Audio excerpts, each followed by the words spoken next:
Hey y'all. Okay, so part two of Shelter Chronicles.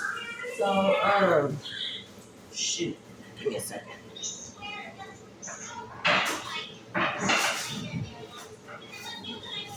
Okay, so fast forward. I'm in the shelter. I'm in my room. I started noticing, you know what I'm saying, like how they really ain't trying to help people.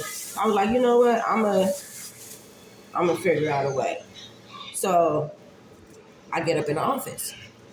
I started being a case manager in the office and shit. Cause I'm like, okay, I seen how them case managers was doing people and stuff, and that shit ain't finna. You know what I'm saying? Like my way to help people is I'm gonna be able to get in there so I can actually help where they falling off on. You know, so I'm gonna get up in the office.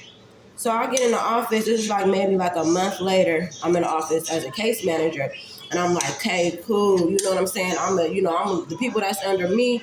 I'm gonna look out for them, make sure they got their resources. You know, I'm gonna find out what their talents are, what their goals are. We're gonna go over goals and and steps and stuff so you can get up out of here. You know. So I get up in the office. First day I'm up in there, they in there gossiping. I mean, I swear it was like high school, and like the people in the office was the mean girls. You know what I'm saying? There was no code of ethics. There was no confidentiality. They was telling everybody business up in there. Everybody motherfucking personal business they was telling, and I was just like, what the fuck? Like, what kind of shit is this? You know, like there was a girl who she should have got kicked out because this was unacceptable, but she was in the back giving I guess one of the dudes on the men's side, she was up there giving them that yak 3000 in the back. You know, I'm like, come on, like that shit is weird, yeah, but you gotta go because there's kids around here. You know, that type of shit I understand. But they sitting up in the office and shit, like gossiping about it, like it's cool. No, that's not cool. Like that's not cool at all. So when I get up in the office, you know, the person that's training me, they giving me the rundown and stuff. So I come to realize, like, they don't want me to be a caseworker. They trying to have me be a motherfucking probation officer or something because this shit it don't sound like you're trying to help them. It sounds like you're trying to condemn them. You know what I mean? And convict them. Like this shit is weird. So the girl is telling me, yeah, you know, somebody comes in intake or, you know, somebody's under your case. If they have a CPS case or they have a probation or parole officer, every UA you have to forward that to the CPS worker or the probation or parole officer and whatever if they're not complying with their classes church, you know what I'm saying? They have motherfuckers go to church 24/7, but they ain't trying to help nobody get no job or nothing. Like that's crazy. You gotta forward all. I'm not doing that shit. I signed up to help people that was in mothers and fathers and families that was in the same goddamn situation as me. Like I wanted to help them. I'm not trying to condemn them. Like I'm not forwarding shit to no goddamn CPS worker or probation or parole officer. Like that shit is stupid. Like why are y'all doing that shit to people? You know what I'm saying? Like why do you think why do you even think that shit is okay? Why? I don't understand.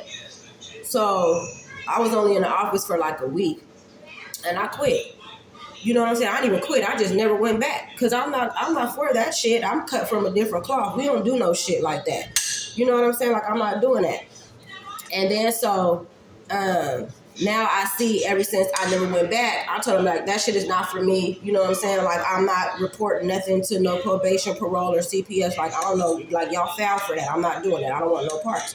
So then, of course, everybody started looking at me different, started treating me different and shit, the pastor and everything, but it's no crooked ass.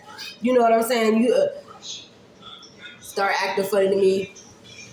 You was just sitting there in my face telling me how pretty I am and how you want to take me to dinner and shit with your weird ass and you fucking married. You know what I'm like? This is all at the motherfucking shelter. And what I noticed is, you know, a lot of people that go into shelters, they deal with a lot of trauma, anxiety, depression because it's hard, you know, especially when you have kids and stuff and you homeless and that's hard.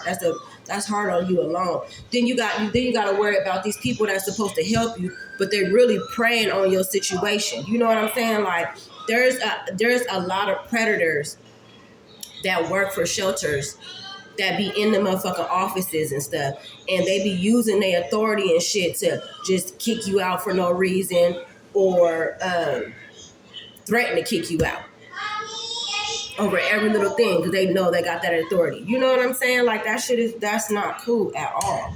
So I see the pastor one day. What, baby? I need a towel. Okay. Y'all hold on.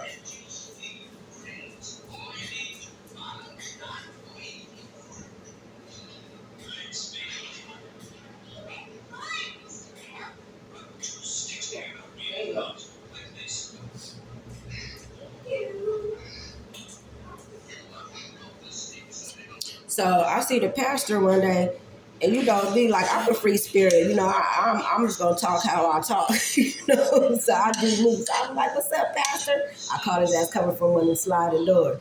"What's up, pastor? What? I ain't heard from you. You know what I'm saying? Why you be acting funny now? You know what I'm saying? But you don't like me no more because I don't want to work in the office with y'all no more."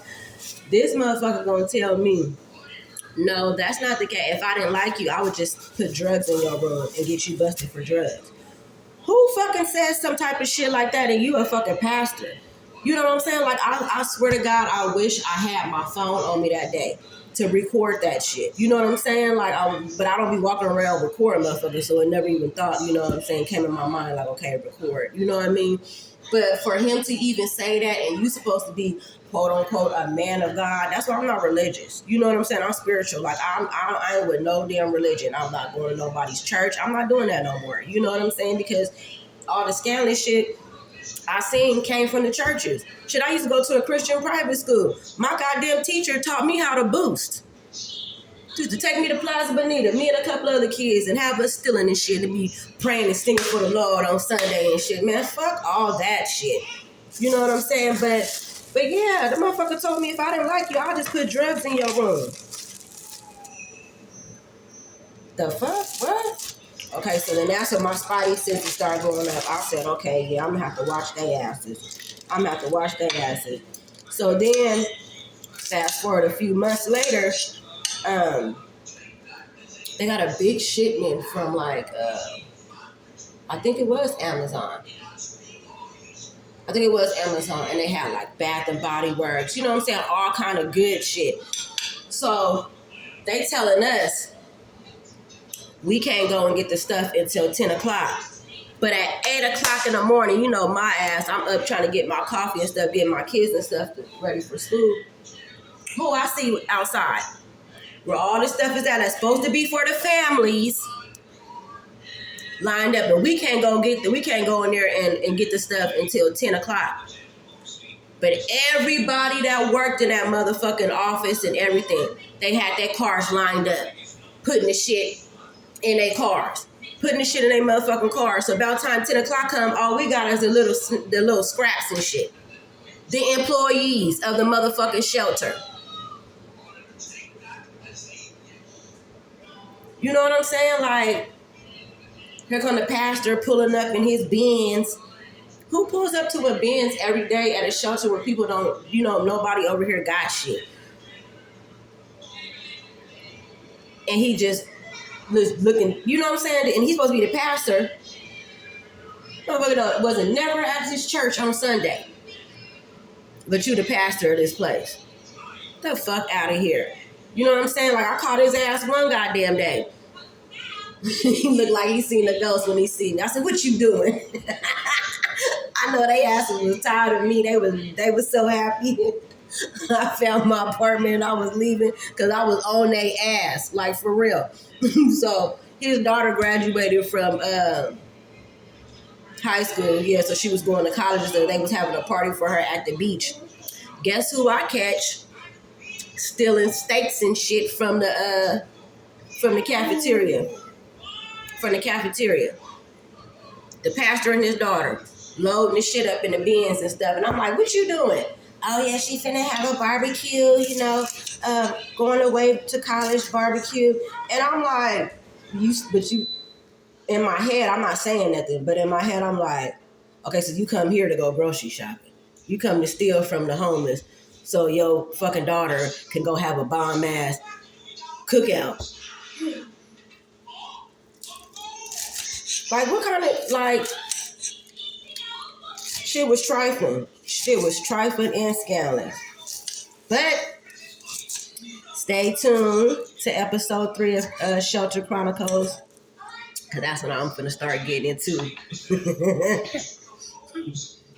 Some real good shit. But I got to ease y'all up in it. But yeah, stay tuned to episode 3 of Shelter Chronicles.